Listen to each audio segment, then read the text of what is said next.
Normalmente, o tema que trazemos hoje estaria na gaveta de muitas instituições até 2023. Não é mesmo, Cornélio? Olá, Etelvina. Olá, Cia aí em casa. Verdade é que a participação da mulher na política parece resumir-se a eleições presidenciais. Mas não é só isso. É verdade, Cornélio. E por falar em eleições presidenciais, o nosso país nunca teve. Mas quantos países em todo o mundo têm uma mulher como presidente? Boa pergunta, Vina. Mas antes de irmos para o mundo, que tal sabermos das pessoas o que elas pensam de ter uma mulher como presidente de Moçambique? Vamos a isso.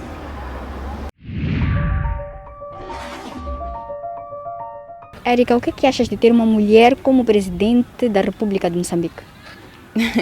Bom, eu acho que seria diferente, né? Não é comum.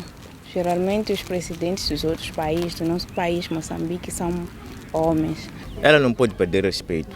É bem-vindo. Qualquer um gostaria. O homem tem capacidade de gerir. A mulher também tem capacidade de gerir. A mulher não tem espaço, mas tem capacidade, mas não tem espaço, não são dados espaço. Como presidente da República, eu acho que pode mudar alguma coisa no nosso país. Depois de acompanharmos esta rubrica, ficamos com o entendimento de que as pessoas elas estão tranquilas em ter uma mulher como presidente. Sim, Etelvina. E elas justificaram que o mais importante está no fato da pessoa ser competente e não no ser homem ou ser mulher. E faz todo sentido. Contudo, ser presidente é o pico da participação política, tanto para homens como para mulheres. E para lá chegar, tem que começar de baixo. E eu me pergunto, mas o que será que acontece na base que impede que muitas mulheres cheguem ao topo? É uma pergunta muito relevante, mas será sempre difícil trazer todos os argumentos. Parte deles foram trazidos na entrevista que conduziste com a Roda, a que vemos a seguir.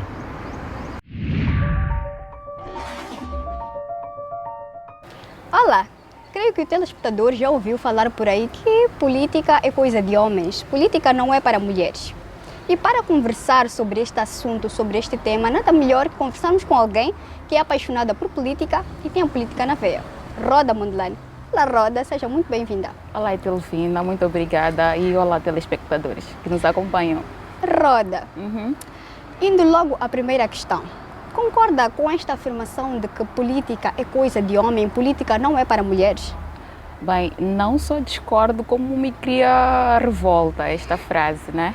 É fundamental, antes de estarmos aqui a falar sobre política e mulheres, ou mulheres e política, é fundamental olharmos muito para a base, não olharmos para a ponta do iceberg, porque a mulher não participar ou não se envolver na política é só a ponta do iceberg de uma estrutura completamente patriarcal que de várias formas acaba oprimindo esta mulher, limitando com que ela se desenvolva, limitando com que ela ocupe os espaços públicos principalmente, porque o espaço doméstico é aquele que foi como se de alguma forma tivesse sido concebido para esta mulher. E é importante nós olharmos primeiro para a palavra política. A palavra política tem origem grega e esta origem grega vem de polis, cidade. Então era muito de homem que participa da vida da cidade. Então tínhamos mulheres naquela altura confinadas na esfera doméstica e tínhamos homens lá a se debruçarem sobre questões públicas. De certa forma, os papéis sociais atribuídos à mulher contribuiu para ou fortaleceu para esta frase hoje ser algo tão normal para nós? Claro. Temos que perceber que se nós temos um presidente da República, ele não veio do espaço, ele não veio de outro planeta, ele sai da Terra, ele sai de uma casa, sai de uma comunidade.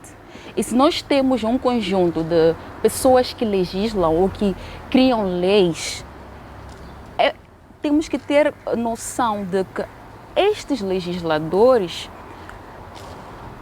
são carregados de de princípios, são carregados de estereótipos, são carregados de ideias e muitas das vezes são carregados de normas sociais que são nocivas à ideia de género, à ideia de igualdade de género.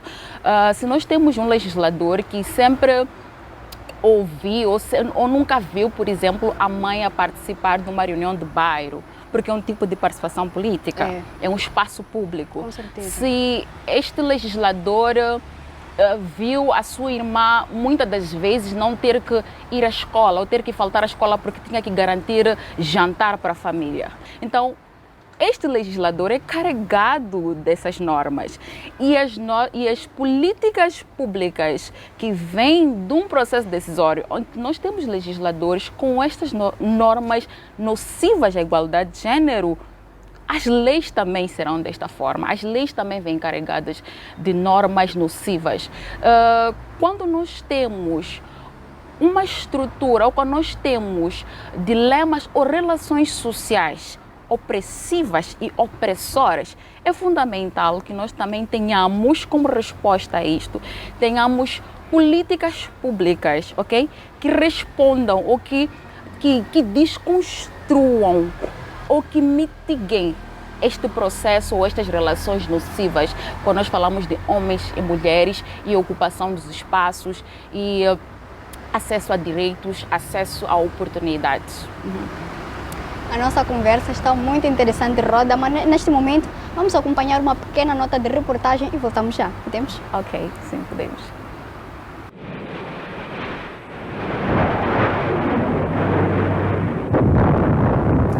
Estas imagens são chocantes. Para o Estatuto da Mulher, no ano da independência, 1975, um dos principais princípios foi consagrado na Constituição da República, o da igualdade de género. Quem é aquela que mobiliza e organiza o nosso povo? Quem é? Hoje as forças de opressão têm outros nomes. Daí que, apesar dos avanços, 46 anos depois, elas continuam com pouca expressão na política do país, pese embora o ambiente esteja a melhorar. Eu falo pela minha própria experiência, nunca tive nenhum tipo de barreira por ser mulher, tive a minha formação na universidade, fiz vários trabalhos como estagiária na área de política, na área de governação, enquanto era estudante e nunca tive nenhum problema.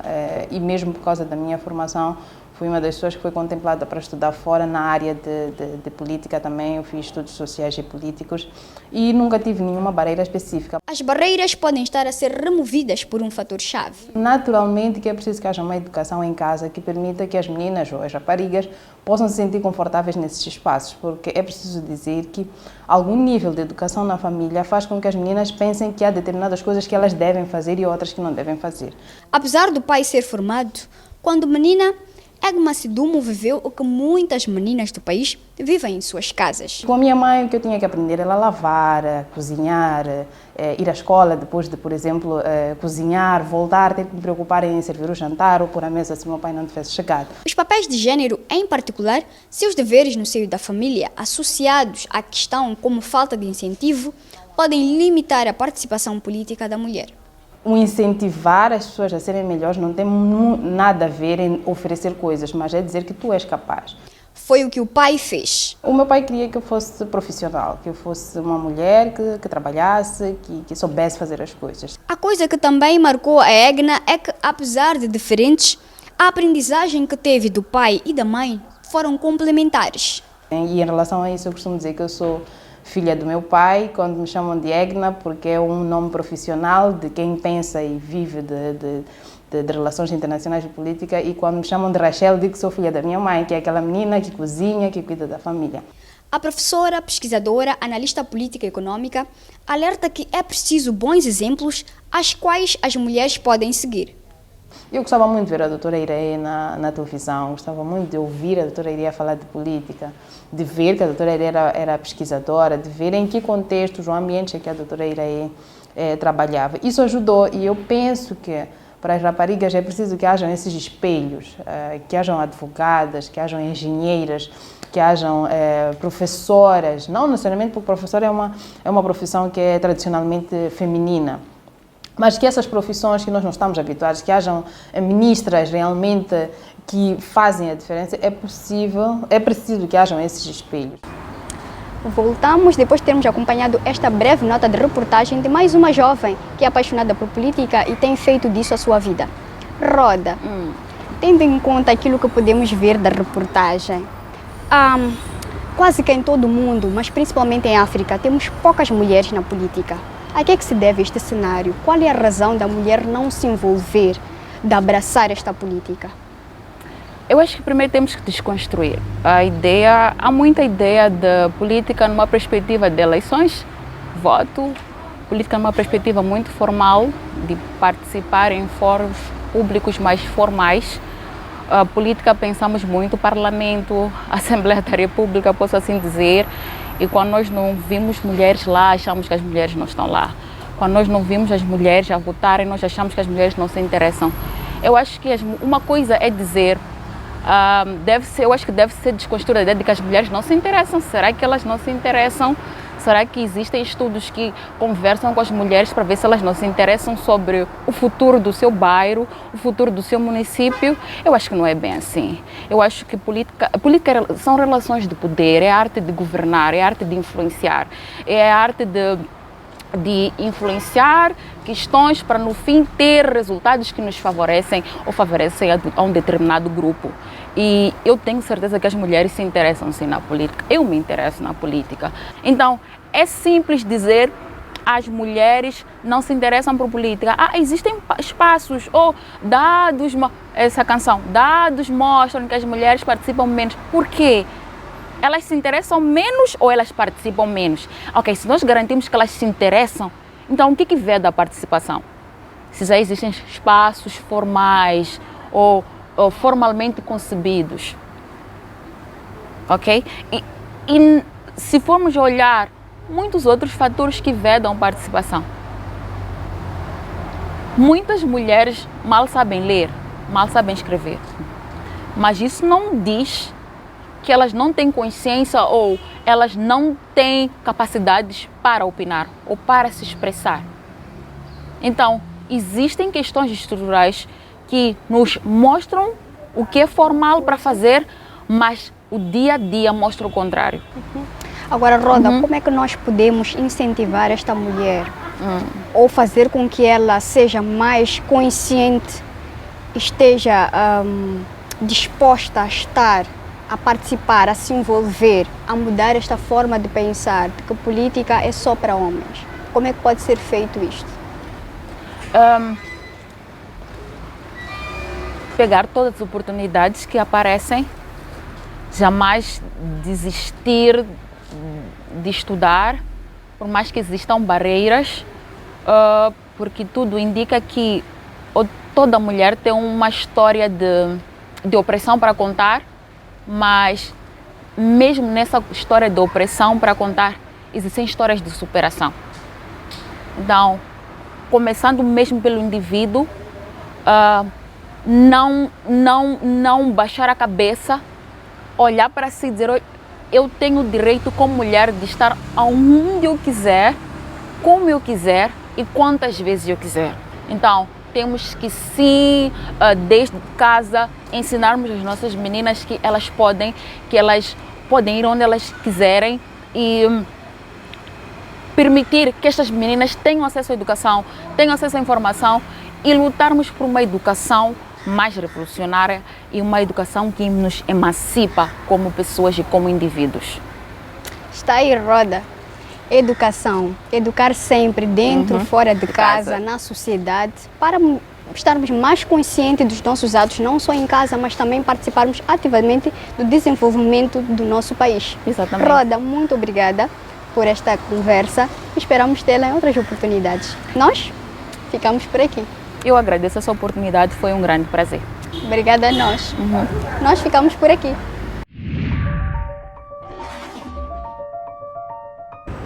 Um dos fatores-chave para aumentar a participação da mulher na política é a educação, como explicou a Roda.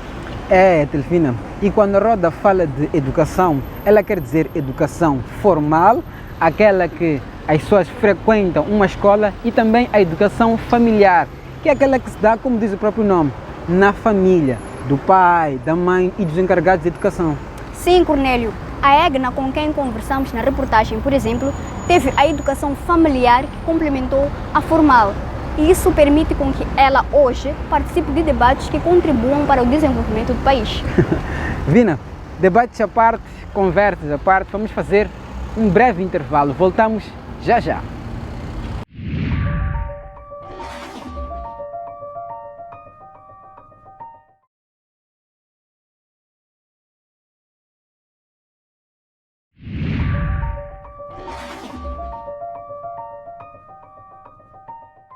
Bem-vindo de volta ao Asas.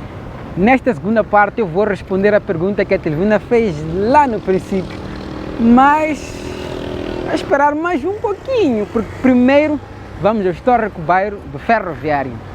Cornélio, sabes, estás a adiar muito. Eu e o telespectador vamos esperar.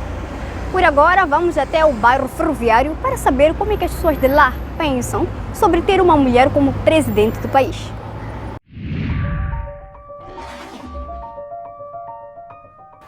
As ferrovias levam-nos a vários destinos. Mas qual será o destino da mulher na participação política neste país?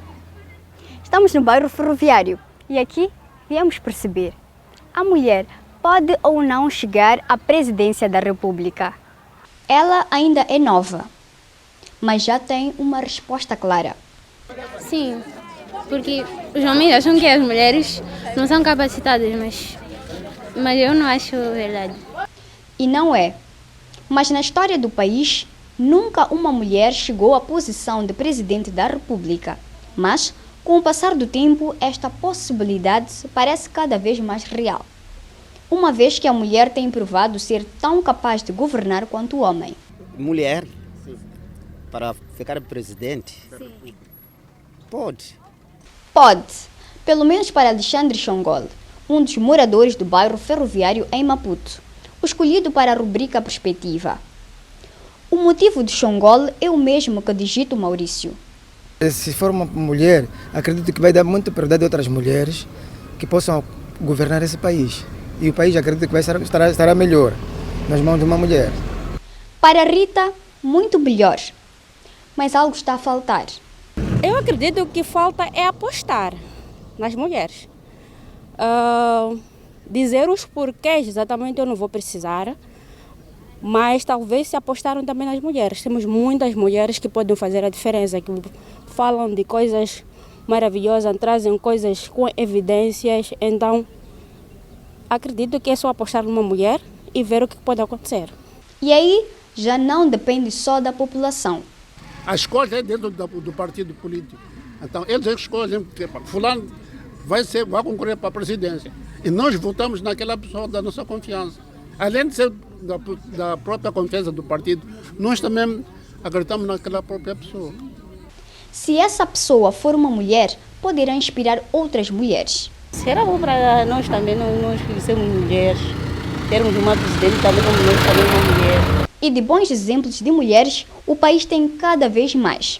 Luísa Diogo, por exemplo, como o presidente da AER. Mais do que ser uma mulher ou homem, há competências que é preciso ter, segundo os moradores deste histórico bairro. Tem que ser uma pessoa que tem um curso superior, um exemplo concreto, ter um conhecimento da vida de um país. O país segue construindo sua história sem sequer ter uma mulher como candidata a presidente da República.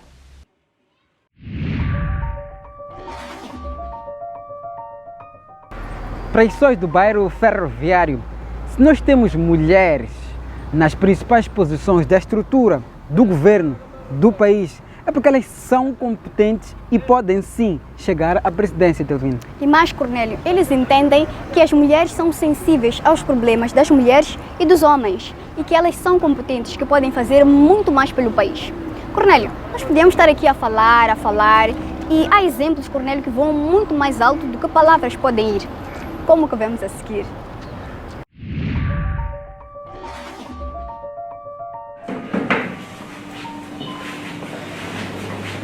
Tere Guirengane é uma jovem irreverente revolucionária que acredita que ser jovem e não ser revolucionário é uma contradição genética, como diz Che Guevara.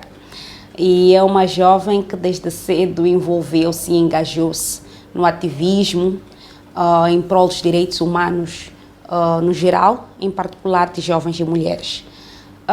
Como sonho, efetivamente, é que os jovens tenham uma posição verdadeiramente de poder e de participação na construção da nação, nos vários espaços.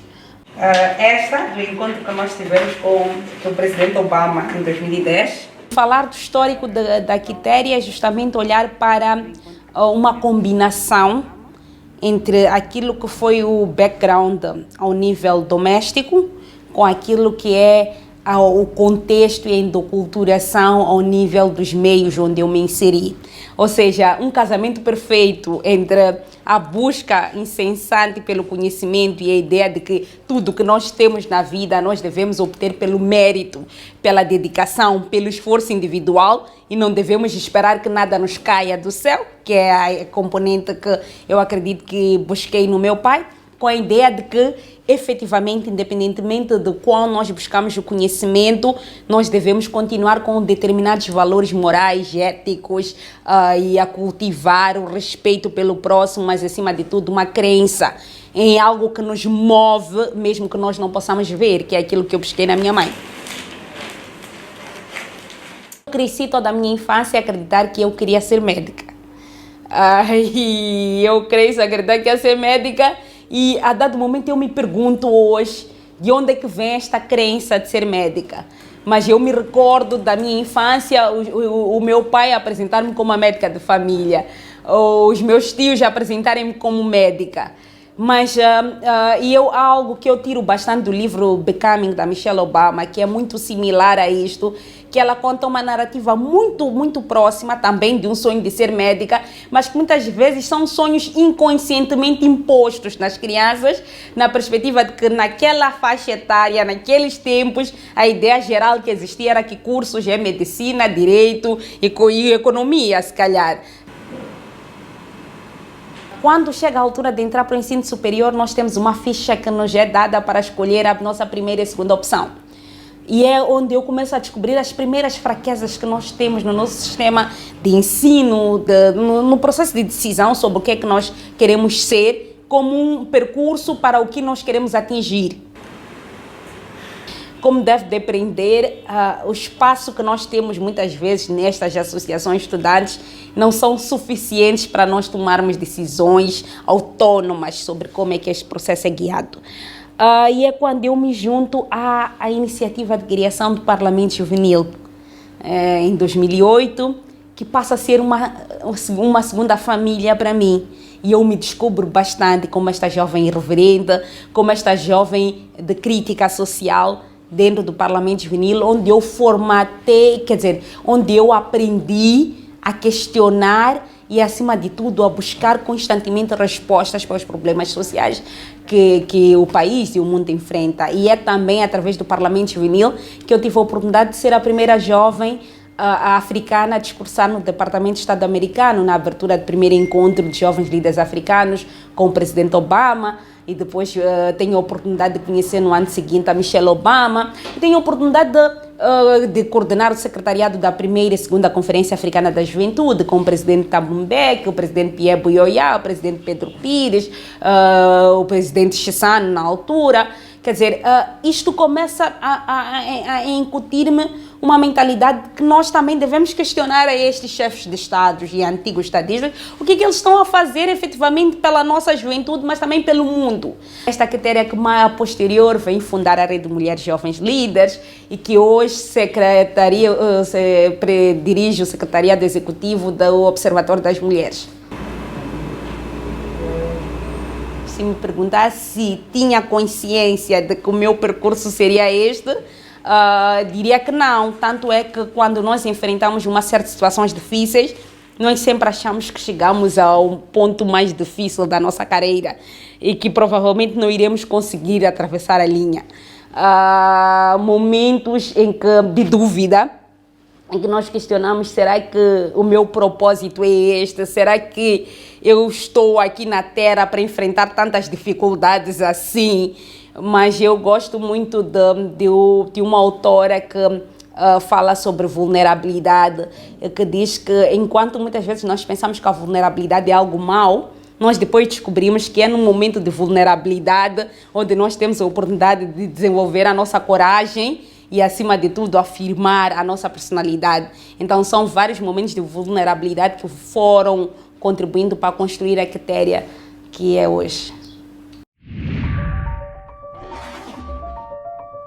Para fazer política em Moçambique, Etelvina, é preciso que a mulher tenha força de vontade, que é uma das coisas importantes que a Quitéria Gringan disse. Ela explicou também, Cornélio, que apesar das dificuldades, é preciso continuar a trabalhar para que mais mulheres possam estar ativas na política. Cornélio, por agora chega de esperarmos. Afinal de contas, quantos países no mundo têm uma mulher como presidente? Vamos ver a seguir. A Organização das Nações Unidas para a Mulher, ONU Mulher, revela que atualmente existem 22 países onde as mulheres ocupam as mais altas posições de poder. Destas, 9 são chefes de Estado e 13 são chefes de governo, mas em 119 países elas nunca ocuparam nenhum desses cargos. No mundo, a primeira chefe do governo foi Sirimavo Bandaranaike, eleita em 1960, quando a Sri Lanka era ainda Ceilão. Em África, a primeira mulher eleita presidente foi Ellen Johnson Sirleaf, na Libéria em 2005, reeleita em 2011. A mulher há mais tempo no poder e, coincidentemente, a mais poderosa, estando à frente de um dos países do G7, é a chanceler alemã Angela Merkel, com 4 mandatos. É tudo para a edição de hoje, mas já sabe que é apenas uma paragem longa que nós voltamos para continuar com o Voo do Asas na semana que vem. E antes que nos esqueçamos, se quiser aceder aos outros programas do Asas, faça-o através das nossas páginas das redes sociais. Estamos a falar do Facebook e do YouTube, mas também, se quiser conversar, pode fazê-lo através do nosso WhatsApp disponível. Obrigada pela companhia. Até breve.